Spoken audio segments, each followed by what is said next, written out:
Assalamualaikum warahmatullahi wabarakatuh. Perkenalkan kami dari kelompok 3 yang beranggotakan saya sendiri, Cynthia Rahmadani Deza, dengan NIM 2413679, dan teman saya Dan saya Talita Kurato Ain Pasaribu dengan NIM 24136134. akan mempresentasikan makalah kami dengan judul Identifikasi Rumah yang Terdampak Banjir Bandang di Nagari Gugak Malalo, Kecamatan Batipu Selatan, Kabupaten Tanah Datar. Materi pertama akan dibacakan oleh teman saya, Talita. Pada Talita dipersilakan. Baik, di bab 1 ada latar belakang.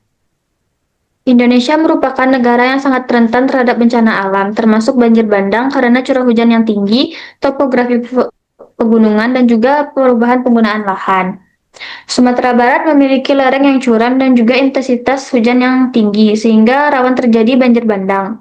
Salah satu wilayah yang terdampak adalah Nagari Gugak Malalo di Kabupaten Tanah Datar yang mengalami kerusakan besar pada rumah, infrastruktur, serta kehidupan sosial ekonomi masyarakatnya. Perubahan penggunaan lahan seperti pembukaan hutan menjadi pemukiman, pertanian, dan aktivitas lain meningkatkan aliran permukaan dan memperparah risiko banjir. Oleh karena itu, identifikasi rumah terdampak sangat penting untuk mitigasi dan pemulihan pasca bencana. Citra satelit Google Earth Pro digunakan sebagai salah satu alat bantu identifikasi karena mampu memetakan wilayah yang terdampak secara cepat dan juga lebih akurat. Rumusan masalah yang terdapat pada materi kali ini yaitu bagaimana cara mengidentifikasi rumah terdampak melalui Google Earth Pro, bagaimana kondisi geografis dan perubahan lahan sebelum dan juga sesudah terjadinya banjir, faktor apa saja yang mempengaruhi terjadinya banjir bandang di Gugak Malalo, dan terakhir ada upaya mitigasi dan rehabilitasi apa saja yang diperlukan setelah banjir bandang. Tujuannya mendeskripsikan perubahan lahan sebelum dan juga sesudah bencana, mengidentifikasi rumah yang terdampak menggunakan citra satelit, menganalisis penyebab banjir dari aspek hidrometeorologi dan geomorfologi, juga memberikan rekomendasi mitigasi dan rehabilitasi wilayah yang terdampak. Selanjutnya, identifikasi rumah atau pemukiman terdampak menggunakan citra Google Earth Pro. Identifikasi dampak banjir bandang di Nagari Gugak Malalo dilakukan menggunakan citra satelit Google Earth Pro. Metode ini efektif dilakukan untuk membandingkan kondisi sebelum dan juga sesudah terjadinya banjir secara spasial.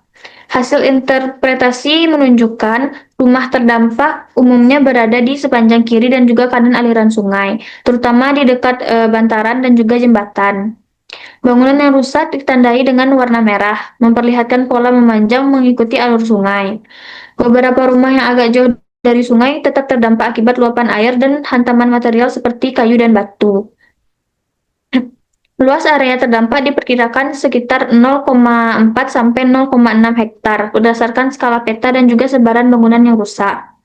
Perbandingan dengan peta bumi ATR BPN menunjukkan bahwa banyak bangunan tidak muncul pada peta pertanahan dikarenakan belum terdaftar sebagai bidang hak milik, belum mengikuti program pendaftaran tanah, adanya kendala administratif, dokumen yang belum lengkap, dan juga sengketa batas.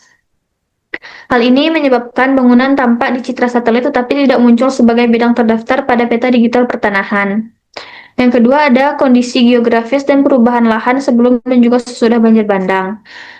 Kondisi sebelum banjir bandang di Nagari Gugak Malalo memiliki topografi berbukit sehingga bergelombang dengan ketinggian dari 500 sampai 800 mdpl. Banyak area berupa lembah sempit dan lereng curam sehingga sangat rentan terkena banjir bandang. Pemukiman berkembang pesat mengikuti lembah, sungai, dan lereng landai. Perubahan yang terjadi akibat dari banjir bandang tersebut, perubahan lahan terjadi akibat pembukaan hutan, perluasan lahan pertanian, pembangunan permukiman dan infrastruktur, berkurangnya vegetasi hulu menyebabkan penurunan daya serap tanah dan meningkatkan aliran permukaan. Beberapa rumah dibangun terlalu dekat endapan sungai, sehingga berada di dalam jalur aliran banjir. Dan terakhir, sistem drainase tidak terencana secara baik, menyebabkan air hujan mengalir bebas mengikuti kontur. Yang kedua ada kondisi sesudah banjir bandang terjadi. Terjadi perubahan besar pada bentuk lahan. Yang pertama ada alur sungai melebar, berubah arah, atau dipenuhi sedimen serta bongkahan batu. Yang Selanjutnya, penggerusan tebing sungai mengancam bangunan di sekitarnya. Banyak rumah rusak berat atau hilang tersapu oleh arus banjir. Lalu, lahan pertanian tertimbun oleh pasir dan juga kerikil dengan ketebalan yang signifikan. Infrastruktur seperti jalan, jembatan, dan drainase mengalami kerusakan parah. Vegetasi hulu hilang sehingga lereng menjadi rentan erosi. Nah, secara sosial dan ekonomi, masyarakat mengalami kehilangan rumah, rusaknya lahan pertanian, dan juga terhambatnya akses transportasi.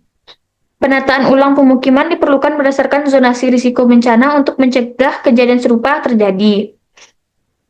Rehabilitasi sendiri harus meliputi pembersihan sedimen, pemulihan vegetasi, dan juga perbaikan drainase dan juga konservasi tanah.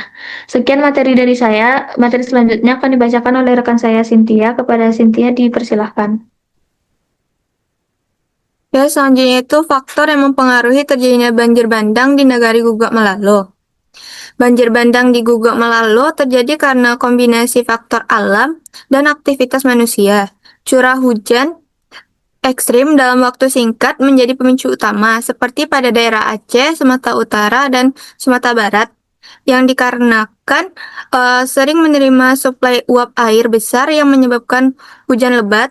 Kondisi daerah aliran sungai yang sempit, curam, serta memiliki banyak percabangan membuat aliran air cepat terkonsentrasi dan mudah meluap. Selain itu, perubahan penggunaan lahan seperti konservasi hutan menjadi pemukiman, pertanian, dan aktivitas ekonomi lainnya, mengurangi kemampuan tanah menyerap air sehingga aliran pemukiman meningkat tajam.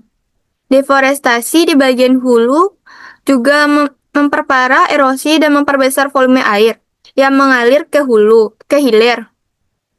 Pada pembangunan infrastruktur tanpa memperhatikan fungsi drainase dan batas sempadan sungai turut mempersempit alur air sehingga meningkatkan resiko penyumpatan dan mempercepat terjadinya banjir bandang. Selanjutnya itu upaya mitigasi dan rehabilitasi yang perlu dilakukan pada kawasan terdampak banjir bandang. Upaya mitigasi dan rehabilitasi di kawasan terdampak perlu dilakukan secara terpadu melalui tindakan struktural dan maupun non-struktural. Secara struktural, pembangunan cek dam, tanggul, dan bronjong sangat penting untuk memperlambat aliran air dan menahan sedimen agar tidak langsung menghantam pemukiman. Sistem drainase juga harus ditingkatkan, baik pada kawasan pemukiman maupun pada badan jalan, agar aliran air dapat tertampung dan aliran secara aman. Kalau secara non-struktural itu penataan ruang berbasis zona risiko perlu diterapkan untuk menentukan zona merah, zona larangan, zona kuning itu bersyarat, dan zona hijau itu aman. Sistem peringatan dini seperti alat ukur curah hujan dan sensor tinggi muka air juga harus dipasang agar masyarakat mendapatkan informasi cepat saat kondisi berpotensi bahaya. Pendidikan kebencanaan dan peningkatan kesadaran masyarakat menjadi bagian penting agar warga memahami resiko, jalur evakuasi, dan langkah-langkah penyelamatan ketika banjir.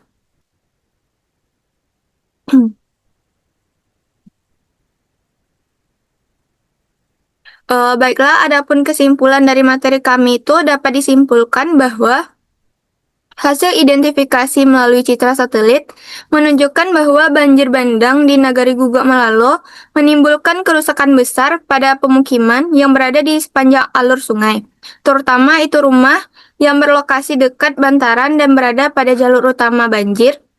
Perubahan bentuk alur sungai, endapan material besar, serta rusaknya lahan pertanian menjadi bukti kuat besarnya kekuatan banjir. Faktor alam seperti curah hujan ekstrim dan topografi lemah sempit terpadu dengan faktor manusia seperti deforestasi dan perubahan lahan sehingga memperparah dampak banjir bandang. Untuk itu, penanganan pasca bencana perlu mencangkup penataan ulang pemukiman, perbaikan sistem drainase, pembangunan infrastruktur dan pengendalian banjir, dan rehabilitasi vegetasi hulu agar resiko di masa depan dapat ditekan. Pemerintah dan masyarakat juga dianjurkan untuk memperkuat edukasi, kebencanaan, dan penerapan sistem peringatan dini secara konsisten untuk meminimalkan korban dan kerugian apabila banjir bandang kembali terjadi. Sekian dari kami, mohon maaf bila ada kesalahan dalam penyebutan. Bila itu, Assalamualaikum warahmatullahi wabarakatuh.